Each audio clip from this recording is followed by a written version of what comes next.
So I've got a couple of slides. You'll be pleased to know there's only about half a dozen, so I really want to get into the meat of the Q&A, but I thought it would be a good idea to set the foundation of today's session. So I'm just going to see if my technology works, and hopefully it will.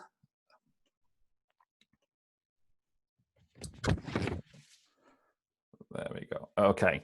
So I thought it's a real opportunity to segue nicely into getting your head around what we're going to be talking about. And it's really about setting you and your teams up to win in this new situation. Again, probably very, very overused word at the moment, the new norm, but we'll run with it for now.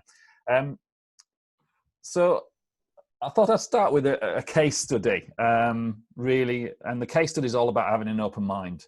It's an old one, but a great one. Everybody, if you're as old as I am, you remember the old Polaroid Instamatic cameras. They were invented by Polaroid in the 1970s. And actually, probably a lot of people don't know that when at the peak, they had about 21,000 people working for them. $3 billion turnover business and profits to match. They had the largest market share in that business. And interestingly to know as well, they were the first business to market with the digital camera, but they went bankrupt. Not only did they go bankrupt, they went bankrupt twice, once in 2001 and once in 2008. And some people might have seen the brand resurrect itself as a more of a retro brand, because I think the intellectual property was actually sold on in 2017. So I suppose it makes you ask the question, why did it go terribly wrong when everything was going so right? And no, it wasn't because of the pandemic, because it hadn't happened by then in 2001 and 2008. But I think for me, there's a couple of lessons here, and I think it's really relevant to where we're at today. The first one is your past success can also become your inertia for future success. And what I mean by that is, senior leaders actually made, the whole way the business made money was around the printer cartridges. And the senior leadership couldn't get their head around it, that they're moving forward, they weren't going to make the money from the printer cartridges, even to the fact the first digital cameras actually had a nice wire with a clip-on printer that went on your belt. And as we know, to fast forward another 10 years and people don't print things out anymore digitally. They just look at it on the screen. I think the other interesting point, and I think this is interesting we're all looking at innovation at the moment and how can we become more efficient. There's been lots of things happen, but technical innovation wasn't the problem with this organization. So they were the first to market with the digital camera. So it wasn't the innovation, and I think we've got to be careful that we don't always rely on new technology that's going to solve all the problems, because sometimes problems are a lot more deep-rooted. So to me, the leadership team needed to adapt to the new reality. And I think, I'm a big believer in there's no such thing as a mature business, but there is such a thing as mature leaders. And they, leaders that can be very rigid in their mindset. And I think that's the problem. They didn't see that they needed to change. So, for me to take advantage of new opportunities, leaders need to be aware of their own inertia. And to me, the reason that business failed was because the senior management team failed. And actually, they had an inability to change the mindset to the new situation. So I just want you to think about that, because actually, over the last years, decades, your organizations might have actually been successful because they've gone to market with a certain brand or a certain product or a certain service. And actually that's really helped them to be successful and to where they are now. But potentially there is a change in the market, and we need to make sure we're open-minded to know that we actually need to look at that and look at what opportunities that can bring as well. So that leads me into, how do you then create that organization agility to actually create flexibility within the workplace and within the senior management team to actually be able to be agile. So when there is turbulence in the market, we can react and flex to that. And especially as an SME, it's really important that we can actually do that, because some of your competitors, some of your larger competitors won't have that agility to do that as quickly as you can. So let's look at how do you create agility. So for me, it starts with making sure you've got the right people on the right seats. And what I mean by that is actually this is a new situation and you've got to align your business model to the new situation, but you've also got to have your best people on your biggest opportunities. So we'll talk a little bit later when we go into Q&A what that looks like, but you really need to make sure that your structure represents the new situation. We've also got to make sure we have real-time data. You know, this is a situation that we've never been through before. We've had recessions before, but we haven't had a pandemic like this before. So you need to actually be gathering information on a daily basis to help you make decisions. This is not about making intuitive decisions. This is about making decisions based on facts and again, realigning the business when more data comes to light. And again, we'll talk about this in a little bit more detail later. But I think speed and depth of action is really important. We've got to do the analysis. We can't just go with gut feel. It's really important that we understand that. And we're going to have to make some hard choices. We won't have an opportunity to actually invest in lots of different areas. Some areas we might even have to divest or even close down. But put focus on other areas where we see there's an opportunity. And that also could be split around short-term, medium-term, and long-term. But you've got to make those decisions, and you've got to be seen as that decisive leader. Now, one of the things that's really important to be aware, as I mentioned it earlier, a lot of your competitors, especially the larger competitors, will have the ability to absorb some of this turbulence because they will have potentially bigger cash reserves and war chests than you will have. But I think, well, there's a couple of things on this one. First of all, you need to think about the long game on this because potentially this will happen again. Might not be a pandemic, but it'll be something else. But what I will tell you, most of the opportunities will come when there is a downturn. So your biggest opportunities will be when there's a downturn. So you need to make sure you're set up that you can actually maximize that opportunity. And as I mentioned before, they're going to be in a situation where they potentially could absorb that, but they might not be as agile to move as quickly as what you can. But there's certain things you can do to make sure you can absorb, have some absorption. You know, there's some great things that, you know, cash flow with the bounce back loans the government has actually launched. There might be something in that, whereas if you've got an investment or you need to actually invest in new headcount, use that bounce back loan. Think about lowering your fixed costs. Think about doing some customer lock-ins. And also maybe think about looking at your products and services to actually really make sure they're hard to replicate for another organization to copy you. The other thing I would suggest you look at is your values, because I think the key thing for me is values shouldn't just be something that's on the wall. They should live and breathe within the organization. And you should be recruiting, you should be promoting, and potentially even firing against the values. And if you look at what values are needed in an agile business, these are the critical ones. Performance, you know, for me, agility is not just a one-off thing. It's about that relentless execution and sustainability of the business. You know, transparency, you know, everybody's driving total ownership and accountability, making sure everyone in the business understands their role and how they'll be measured. Informality, again, not a hierarchical business. If you want in agility, you need to make sure everybody's got a voice in the business, make sure that people can challenge, can disagree, and it can drive open and honest, straightforward talking and that straightforward culture. The fourth one is about partnership. It's about having shared ownership of the plan. So everybody's got their individual capabilities and responsibilities, but also they're all working towards one approach. And again, this will help with the agileness of the business because you're going to all be rowing in the same direction. And the final one, which might seem a bit of an odd one, is cost consciousness. It links back into the agile absorption conversation. What tends to happen in organizations, you grow like hell, and then the discipline of cost consciousness goes out the window. And then what happens is it comes down, and then we start cost cutting. So you have this constant roller coaster of effect. But the challenge is you need to be as cost conscious in the good times as you do in the bad times, because you can only maximize the opportunities when actually the market's probably going to be down. But if not, you're just going to be constantly riding the roller coaster and booming and busting all the time. So that's some insight into what you should be looking at to create an agile business. Then let's talk about what you need to do as a leader in that business. And to me, the first one is about communication.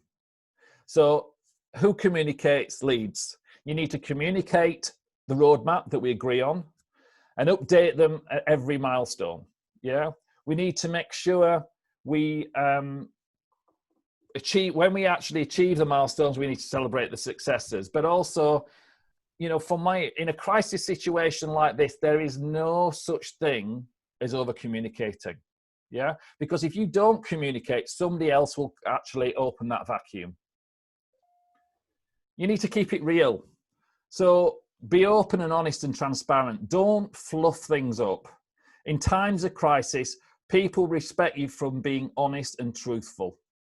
Again, if you don't, you create a vacuum. You yourself need to be focused on your critical objectives. Don't get bogged down into detail below your pay grade. Delegate and use your team to focus on the operations so you can focus on the strategy. And that's really the difference between keeping on it rather than keeping in it. It's very easy at the moment to get bogged down into operational issues. You are not doing yourself or the organization any favors by doing that. You need to be focused on the future. Where are we going? What are we doing? And inspiring and coaching the team towards that strategy. You need to be driving a sense of urgency as well. So the pace of your leadership style is critical. We need to drive and make sure we drive the change, but actually stick to the plan and keep that consistency. As I mentioned before, make the tough calls. You need to be seen as a decisive leader who always has the business sustainability really in their mind's eye. But remember, don't cut too deep, because if you cut too deep, it'll take you twice as long to recover and bounce. So you're never going to get to greatness through cost cutting. Now, of course, you've got to restructure, you've got to refocus, and there might be casualties, but don't dig too deep and cut right into the flesh, because if you do that, it's going to take you a lot longer to actually get back to where you were. And my favorite one is about tenacity and flexibility. So it's about keeping a grip on the plan, but with the agility to change the roadmap when new data appears. Remember, though, this is not about gut feel. This is about data and actually making sure you're making the right decisions based on the data in front of you. And the final one, don't be frightened to ask for professional support to build the plan. You know, we've never been here before. It's a very challenging time. You need to get the plan right because you're only going to get one shot at this. So reach out and ask for support. You know, it's not a cost, it's an investment. Great. So Mark, over to you with questions. Yeah, thanks, Patrick. Good, definitely good food for thought there. So, so yeah, let's jump into the questions. And actually, the first question here is very relevant to that, because actually it's about not allowing complacency, I think, to get into mindset. So, first question. So today, this isn't from me. Today, our industry has been less affected by others during COVID. However, we don't want to become complacent, and certainly not over the next 6 months, because we're aware that business could begin, or customers, I guess that should be, may well feel additional pressure as furlough and further government support ceases and the true cost of their business becomes apparent. Do we continue with our current strategic plan, or should we be adapting the plan for the sort of near and longer term? I think that's a really good question. I think it's a really good question. And the answer is yes, you should be reviewing the plan. I think what I would say on this is obviously, this situation has created quite a bit of turbulence in the market. But if you look just over the last 20 years, we've had a huge amount of turbulence. So you go back to 2000, the dot-com bubble, 9/11, the financial crisis in 2008, the European debt crisis in 2010, Brexit in 2016, and now COVID in 2020. So I think, to me, we can't afford to actually just build a plan based on everything being balanced and no turbulence. What we've got to do is build plans that actually can help you through the turbulence, and if anything, creates that agility that you can react in the turbulence. So what I would say, and I'll talk a little bit more about this later, because there's another question similar to this around how do you do that. But one of the first things you should be looking at is basing your plans on short-term, medium-term, and long-term. And I always like to say we should be working in a 90-day world for 3 months. So the first point is actually making sure we look at the short term, the next 6 months, and the next 9 months. And it might be that the plan actually stays as it is. You know, the strategy might be clear, but I think sometimes we set a strategic plan and actually we don't really work towards it on a month by month, week on week basis. It's something that's probably reviewed on a quarterly basis, and it's something that should be alive week by week. And again, I'll talk a little bit more how you do that later on. Brilliant. Okay, so question 2 that came in. So what are the key factors that we as a business should consider when restructuring the current business plan? Little follow on, I guess, from the last question. Yeah. So I think for me, it's really building that strategic resilience within the business. And I think what do I mean by strategic resilience? Well, I mean, it's the business's ability to monitor and respond to the different changes in the market while still staying relevant.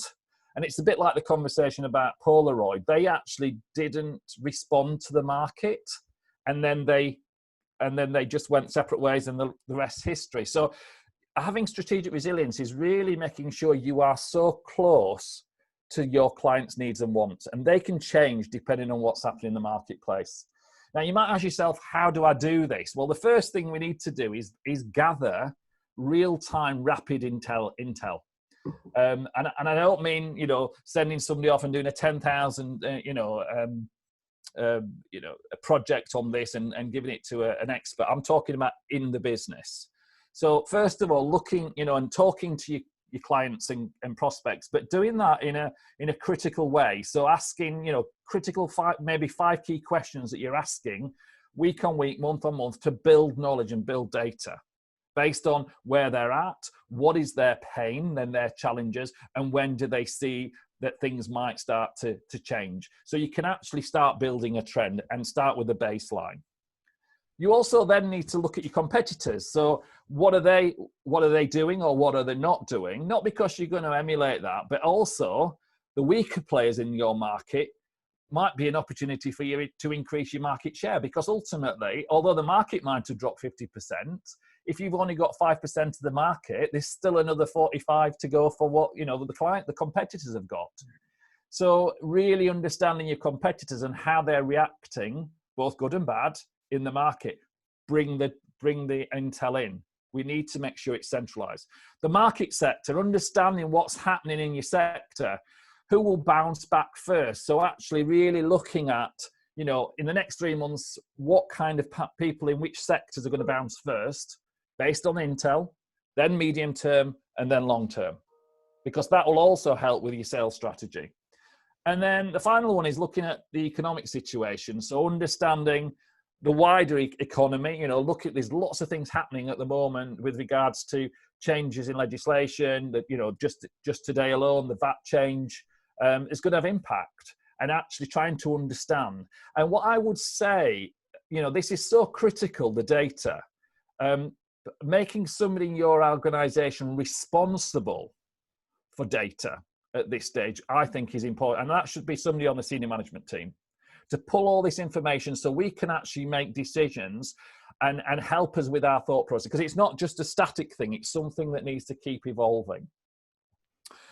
So that's the first thing, intel. Second thing, we need to reforecast. You need to forget the budget, I'm sure you've all been doing this and number crunching.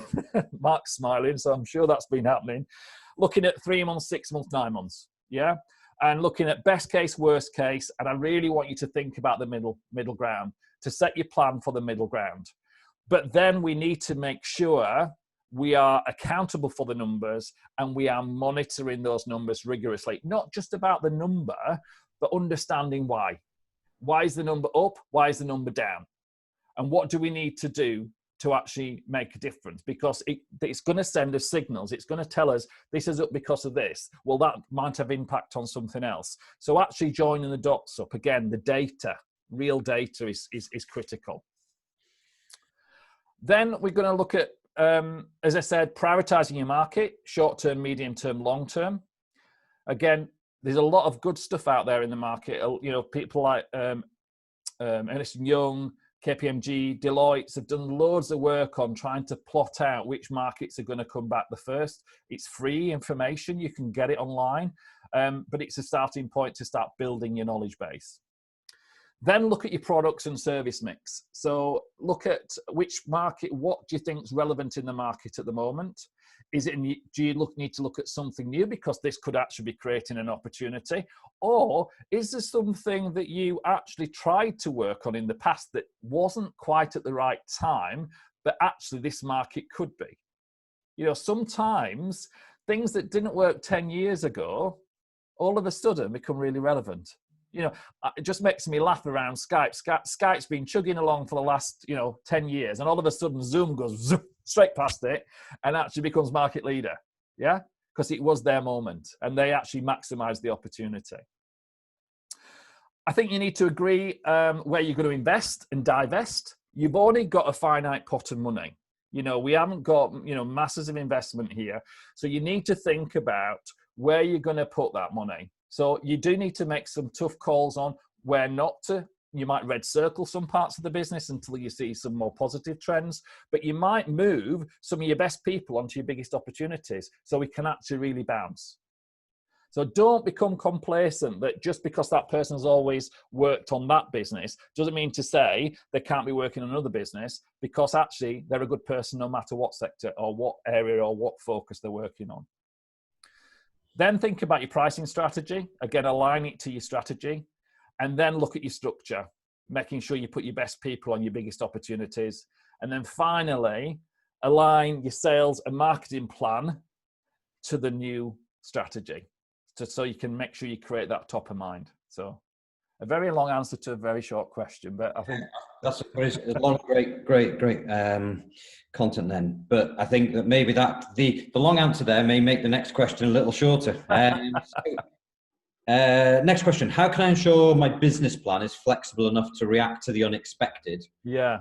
Also puts us in our best possible position for any further disruptions, which I know you've covered to some extent. Yeah, there is a really simple tool for this, and I love it, and I think it's really valuable. And probably some people do it subconsciously, but it's a 4-step process, and it's called the agility loop.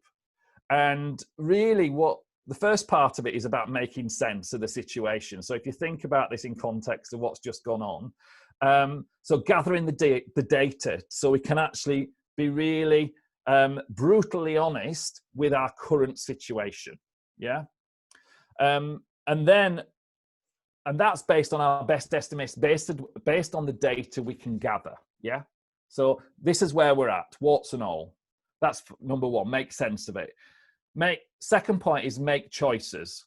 So again, this is not about spread betting. Let's put bits everywhere. You've got to make choices. And again, there's going to be some risk in this, and you're going to have to make some tough decisions, but you need to make the decisions based on what you're going to stop doing, what you're going to start doing, and what you're going to continue doing, based on the data. Yeah. Third point is then make it happen. So execute the plan. And again, make sure we stick to the plan and people keep committed. And that's the leadership piece. You've got to make sure people stick to the plan. And this is where companies go wrong, because they have a plan and something changes, and in 3 months' time, oh, yeah, we said we were going to do that. Why has it not happened? Yeah. And then the most important part is the fourth point is make revisions. So compare your assumptions you made at the beginning to the reality of what happened. And then, and that could be both positive and negative. Just don't assume, oh, that's great, we've actually achieved better. Well, why have we achieved better? What is it that's happened that's gone better than we anticipated? And then make the tweaks mid-course and keep doing the loop. This creates an agile process. So, and I call it the agility. I'm quite happy to send, a graph or something for people to see, but it should be part of your process. So many people probably don't do the data, make the choice, execute it, and don't evaluate it. So always making sure you've got that loop going on. Brilliant.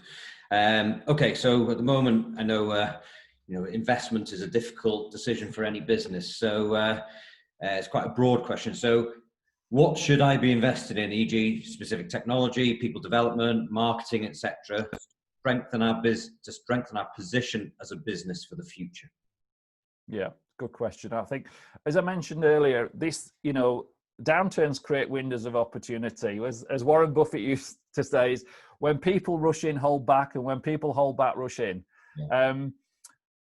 I think sometimes also the more opportunity, the bigger the crisis, and the potential upside. So I think opportunities are to be gained. There's going to be bargains out there, whether it's acquisitions of business, whether it's actually new technology, new people. But you need to keep in mind what you're trying to achieve. So first for me is, if you look at people, you as most people have probably been struggling over the last 5 years to find brilliant people. Yeah. There has been a real war for talent. At the moment, there is some fantastic people on the market, and actually you would be crazy not to actually speak to some of these people, because some of these people can help you bounce even quicker. And they're on the market through no fault of their own, just because of issues within an organization, structure, whatever. So to me, these are what I would call investment hires. And these people could help you bounce and bounce fast. So don't not look at people and opportunities in that point. And, it's all about time. And I mentioned this earlier. If you use Apple as an example, back in the 90s, they were really on the back foot with the Apple computers. They were doing okay, but actually not really making any inroads. But they had enough absorption, as in a war chest, to actually see them through. And then they saw the market open up with the phones and the iPod, and the rest history. So sometimes it's about timing.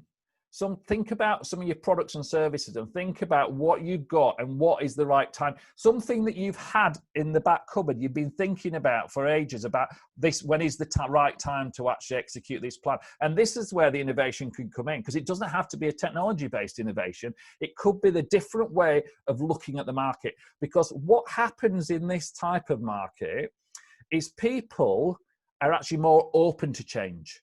So if you think about working from home or using technology, all of a sudden, how long has this technology been out there? Years, but nobody's actually did it. We've always gone to face-to-face meetings. All of a sudden, that is expedited, yeah?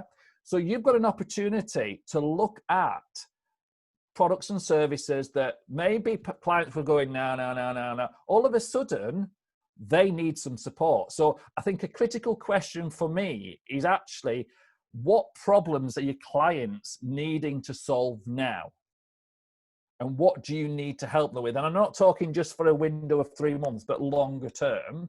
And then look at your value and then look at your opportunities. Yeah.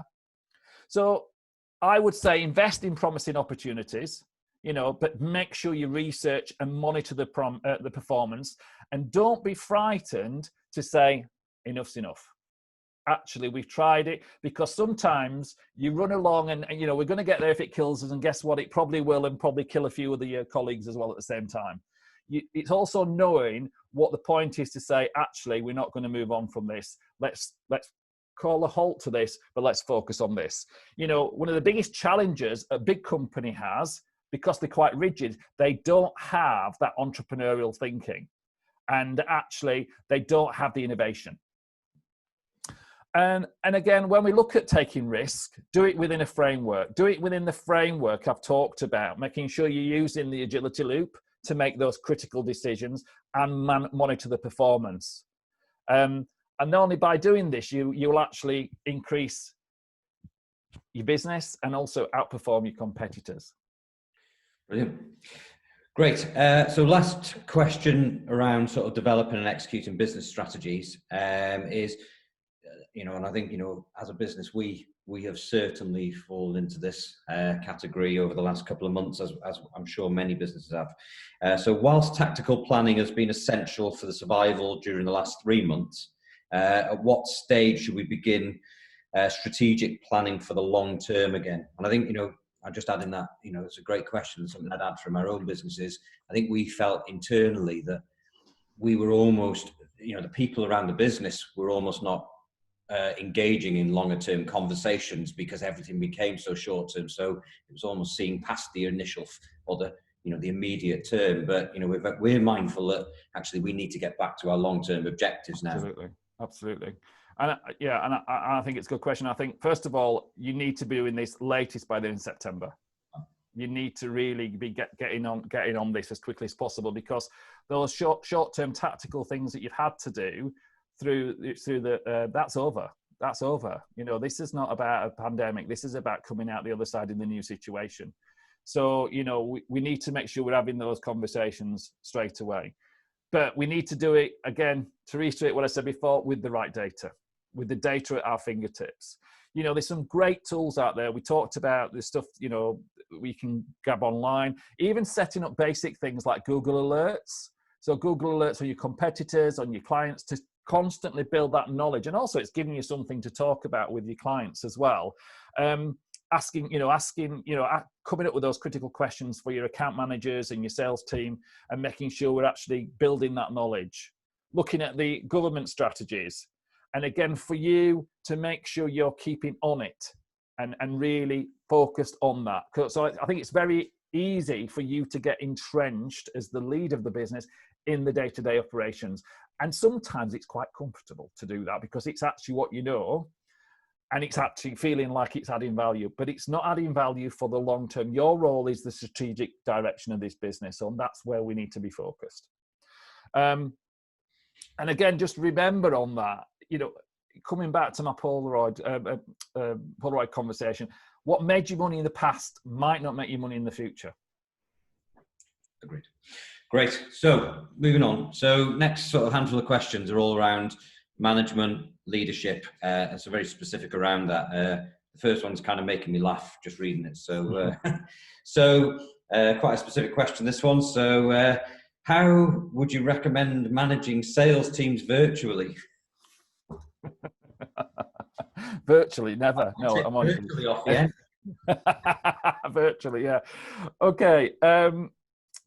So for me, I think this should be part of your strategic review, based, and the structure should also be based on where you're going and what you're trying to achieve. So I think the first thing is set clear expectations with the team. What I would always suggest is everybody within that team should have 5 clear accountabilities that they're responsible for, and they should be measured against those. Yeah. And they should be very much output driven. Yeah. So when we're looking at scorecards or KPIs or however you manage them, it should be very much around the accountabilities and the expectation of the output, because there's an opportunity to empower people and actually take responsibility for their actions as well. Part of that would be also having, something like daily pledges. So actually every morning, having a huddle Zoom or something like that, and actually agreeing three pledges for that day and then reviewing the previous days. There's a great piece of kit on the market at the moment called range.co. It's free for up to 10 users, and it does exactly that. You can actually put in your accountabilities, even ask you some silly questions about the team. But it's a really good way of keeping in contact, because you can also then interact. So if you haven't got time to do a face-to-face, you can do it through something like Range. I think for you as the leader is keeping it consistent. So actually making sure what the expectations are, you actually stick to it, because that's where you start getting strategic drift, because they then think, oh well, they're not that interested, then it's not my problem. I think also create a comm strategy. So again, linking in, is it daily, is it weekly? Having a clear agenda for one-to-one meetings and team meetings, and then also making sure that you set up and allocate time for coaching. And that could be virtually or face-to-face. So, especially if you've got inexperienced people within the team and the areas that you've identified that they need to work on, you need to allocate time, because the challenge is, if you're not in the office with them all the time, you're not going to be picking up on that phone call or that challenging conversation. So you need to allocate time and say, right, on Wednesday at 3:00, you and I are going to and these are the objectives we want to get out of this session. And get them also to take accountability for that themselves. But remember to stay focused on the output and what's being accomplished. And if it's not being accomplished, then you can start drilling down into why. I think if you start micromanaging them and then start second guessing them, and are they doing, are they at the desk at 8:30 in the morning? Are they at desk? We've already lost, because that's not how you manage somebody remotely. You've got to trust these people, but actually they've got to deliver on that trust as well. So ownership and accountability is really critical for me in this one. Yeah. And moving quickly forward, got 20 minutes left, quite a few questions to go through. So it's quite a broad question, and I guess an element of opinion also to wrap this one up. So how would you suggest we attract the best people moving forward? And would you say that the best advice is to allow people to work from home wherever possible? I would say it depends.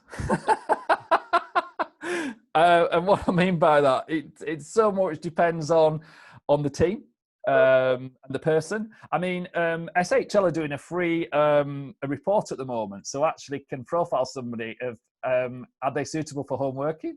So if you go on SHL's website, you can have a look at that. But yeah, it just depends on it really does depend on the person. I mean, I've got people who really enjoyed working remotely, and I've got people who've absolutely hated it. And again, probably more around the team or individual based person. So I think it depends on the role. I think it depends on their experience. So are they a competent, experienced person or a trainee? If they're a trainee and you're going to do this, you've got to really think about your onboarding process and how you're going to make that happen. It also depends on industry. Some industries it's very difficult to work from home, especially if you're a lorry driver or a production worker. Obviously more easier if it's an office-based role. So what I would say is, if you really want to attract the right people, it's all about flexibility and looking at your hours of work, your start, finish times, and opportunities to work from home when needed. But I would say there's also got to be that critical time where you need to bring people together as well. I mean, it's a very broad question depending on what sector you're in. Yeah. Absolutely. And I guess, again, the next question is, you're involved with a lot of businesses and a lot of businesses across a number of different sectors, Patrick. So you've probably got good experience and sort of good view on what's happening as, businesses are planned to emerge. So I guess it's sort of applying this to that next question, which is, do you feel companies will embrace change and adopt new working practices sort of for the long term, or do you get the feeling that the old normal will return very quickly?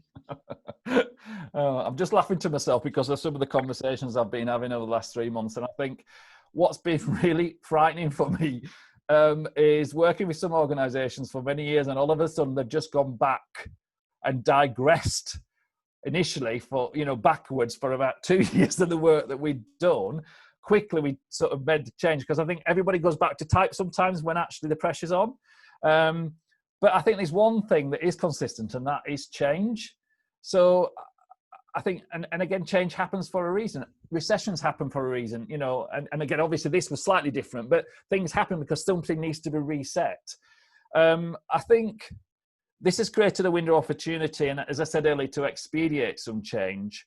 But I think for me, it depends on the company's progressive mindset. And again, this is not just about change in the workplace, but it's change full stop. It's the Polaroid conversation again, is people need to evaluate what's worked, again, the agility loop, and actually what we're going to keep and what do we think actually no we're not going to keep, based on the data, based on what's worked, based on how can we actually evolve this. But I think also it's got to work for both parties. I'm hearing lots of people saying people want to work from home and da-da-da-da. Well, yeah, you can work from home, but there's also some additional responsibility that you are going to be output driven, and the expectations with that you do deliver on that. So you can't, it's got to work for the individual, but it's also got to work for the organization. So what I would say is, I think forward-thinking companies with that progressive mindset will actually absolutely, totally develop this and evolve with it. But it doesn't have to be going from one extreme to another. It can be a process, but it's got to work for both parties, and there's got to be accountability. Yeah, absolutely. I think a good example of that is a very good friend of mine works for Facebook. Well, actually, my wife works for Facebook, and it's very interesting to see how Facebook, ultimately, away from the bad press, a very progressive business, ultimately have totally changed working practices.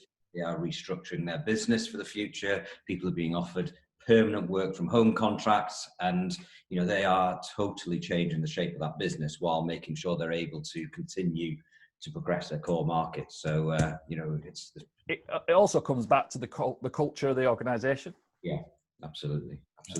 Okay, so as leaders, no, sorry, I jumped a question. Sorry, I don't want to be shouted down by someone for missing.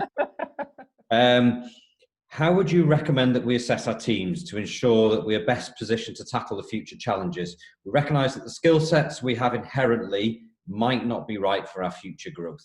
Yeah, really. I'm having a lot of conversations about this, and actually needing to upskill people in different situations. I think the first part of this is it should be part of your strategic review. So when you've actually looked at the strategy and the direction you want to go in, you actually need to look at the org chart. You need to look at the organization chart and look at how does that need to reflect the new situation. And what I would recommend in that is take everybody, including yourself, out of the org chart. And with the senior management team, build the plan. Build the organizational chart based on the reality of the next 12 months. Yeah. Once you've actually built it, so you've got your org chart with no names in, then look at the top 5 accountabilities for each role. So we're actually very clear what that person is going to be responsible for. Only then put the people back into the org chart. Yeah. And I want you to then ask 3 questions for each person. Do they get it? i.e., do they get the job, what you're wanting them to do? Do they want it? Are they really passionate about that job? And the third one, have they got the capacity to do it? And that can be capacity intellectually, emotionally, or just time. If it's a no to any 3 of those questions, you've got the wrong person on the seat. So it sounds a bit brutal, but you should not build an organization around an individual. You should build an organization around what needs to be achieved moving forward for that business. And that's where sometimes you've got to have these tough conversations. Absolutely. I know we have someone from Gap on here who'll be nodding their head now because we're working on a project to rebuild part of our business that has been built around individuals that are now being hugely, unfortunately, saboteurs to change. And that's a big journey we're going through at the moment, is making sure that we build that future and the success of the future around that organization. Around that part of the business. The plan is built, and we've got to make sure we've got the right people now to deliver. So yeah, absolutely agree. And I think also, Mark, making sure they live by the values as well of the organisation. Yeah. Agreed. Okay, great. And then last question on this section. As leaders have been overwhelmed by demands on their time, how can we ensure we prioritise our time to maximise effectiveness, and we also make sure we don't hit the wall ourselves? Yeah. Well, I've had a few of these conversations recently as well. I think it comes back to my point earlier around great leaders should be setting the vision and coaching the team to achieve it, especially in moments like this. So again, that's easier said than done sometimes. And I think, there's so much going on in businesses and people working crazy hours and lots going on. But there's a really simple exercise that I think would help. And again, it's really about focusing, being on it, not in it. And it's simple, and it's called delegate and elevate. So what I would suggest is you literally get a piece of paper, put it in 4. And I think what I want you to do is think about what you spend your time on at the moment. And the first top left-hand corner, I want you to put the title, love it and great at it. Top right-hand corner, like it and good at it. Top bottom corner, don't like it and good at it. And top right-hand bottom corner, don't like it and not good at it. And just put all the things that you do in a day, in a week, in a month, into those 4 boxes. Now, hopefully what you should find is the stuff that you like and are good at is more the strategic stuff. Or we might have an issue with the placement issue with the person on the job. But what you're probably finding is you're spending more of your time in the bottom quadrant. So really simple is I want you to think about how you can work with your team to delegate some of those tasks to the team, because you might not be good at it, but somebody else might be brilliant at it. But you are sat with one leg on their seat and one straddling your seat, and that's not good for the business, because you've only a certain amount of time that you can focus on the business. So really simple exercise, delegate, elevate, focus on delegating and using that as a coaching and development tool for your team so you can focus on more of the stuff what you're good at and really enjoy doing. Brilliant. Sounds like a good plan to me. 3 questions remaining. A couple now around culture and brand, and just on the I guess webinar that don't know about your business, Patrick. I know you do a huge amount of culture, brand, people management work with some of the very, very big international brands. So hopefully give us a couple of tips around these from what you've seen across those businesses, what you've implemented. So first and foremost, again, I know this is on the top of mind for a lot of people, but I'm having this conversation with customers. We're having these conversations internally within GAP. So how can we continue to cultivate a positive company culture and reinsure employees during this time? Yeah, it's a good question. And it's interesting. Literally last week, I was literally having this conversation with one of my clients. And the problem at the moment is companies' culture didn't fall off a cliff overnight. Mm-hmm. Yeah. So a lot of people are finding real challenges, even getting people back to work at the moment, and it's all down to this culture. And a lot of those situations are things that have been there in the background for months, if not years. So when you're seeing some of the behavior or some of the things that are happening now, don't just think this is a COVID thing. This has potentially been building up, and actually what COVID has done is put a highlight, a magnifying glass under some of these issues. So that's my first point. And the second point, it starts with us. It starts with us as leaders. We expect the behavior that we tolerate. And I come back to my conversation about values. If you've got really deep-rooted values in the organization, you can hold people account to values. You can actually you can recognize people against the values that they show, how they go about things, how it feels. You want people to say, oh, you can tell they're from this organization just by the way they conduct themselves. So making sure that we are really living the values and being consistent in word and action. So actually coming back to the point about making decisive decisions as a leader is so important. And we talked about earlier around making sure that you, on the values piece, you're actually hiring the people with the values, you're promoting the people that've got the values, and you're firing people. Even if they are a performer and they don't have the values, you fire them because you are diluting your culture and values. The other one is about being open and honest, not shying away from difficult conversations, and promoting feedback as a positive, objective thing to support development of individuals and teams. So many people don't give feedback. And, if anybody's been on any of my development courses, I say feedback's a gift. Because actually, if you're not helping somebody with a blind spot, how the hell are they going to be better at what they do? And then again, coming back to my last point, and communicate at every opportunity. Make sure you take people on the journey with you. Brilliant. And so second question under this, how can companies, when many companies are facing cost cutting and limited investment, continue to grow their employer brand and ensure that they remain an employer of choice? And I understand that crosses over the last one a little. Yeah, I mean, definitely around the values, because I think the values need to be at the heart of what you do. But I also think it's about the experience and the candidate experience. So, making sure when we're looking at onboarding new people that, successful and unsuccessful candidates, we're asking for feedback around the process, making sure there is a clear process and people feel good about it, whether it be a positive result or a negative result. I think also making sure that we focus on growth opportunities is really important. And I don't mean everybody's going to be the next MD. I'm talking about developing skills from within the role. So it could be around making sure that your promotional structure is very clear, but also it can be down to things like making sure that we're doing cross-functional working projects, working on special projects, short and long-term secondments, mentoring programs, all these things. It's about actually working. We need to develop the business, but also we need to develop the people at the same time. And if you ask any successful business, entrepreneur, SMEs, his biggest challenge is not the market, is having enough people at the right level to develop in so the business can grow as fast as it needs to. Another one is about a bit of contentious, but reviewing pay and benefits. And again, I really don't like all these sort of gimmicks that I see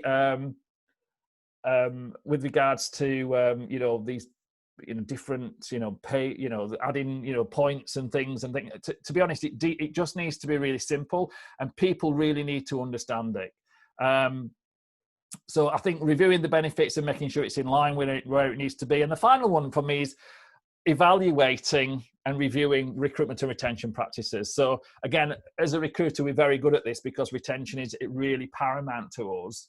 If we keep our good people, then we are successful. But it's making sure we're actually looking at our turnover rates, looking how long it takes us to get somebody from zero to hero within 6 months or 3 months or whatever it is, and looking and continuously improving that. All these things will help develop that brand, because we will be known in the market for having high performing teams. Yeah. I think one of the things that this is just a sort of first-hand experiences. I think a lot of businesses have had to take difficult decisions, haven't they, during this period? And actually, I think about how they've executed those decisions will also, Absolutely. We've had to make some difficult decisions on some long-term people that, regrettably, we don't see that role as being part of our longer-term plan because of the sector that they worked in. But we've tried to do that as, I guess, we've done it in the most caring and possible way and the right way as possible to make sure we've communicated. And I'm not saying that, we are a blueprint for it, but it's remaining, I guess, empathetic throughout that period, isn't it? And I understand it's difficult for businesses that are doing tens of thousands of layoffs, but I guess you do get remembered for those things. I've had situations where, people complaining that they've not had their bonuses and they've not, and actually people being laid off and and I was like, guys, there's an issue here and it's not that issue. The issue is, how can they think like that? So we need to look in the mirror and how we created this behavior. Yeah. Because actually, this is what I was saying. This is not something that's just happened now. That behavior has been there all the time. And now if that's the behavior you want, fantastic. But actually, most people wouldn't want that. So, and what COVID's done is put a highlight on that, where I've had other organizations saying everybody wants to take a pay cut because they want to save everybody's jobs. Yeah. Do you know? So again, which one would you want to be part of? Absolutely. And again, I wouldn't mention a name, but I had an email at the very beginning of this off an individual in this business that basically, we were financially sound, but they emailed me with no prompt to say, if it would help, I'm happy to work for as long as you need me to, but I don't expect to be paid. And I remember thinking, God, that is put a lump in my throat, that somebody would give you that kind of. Absolutely.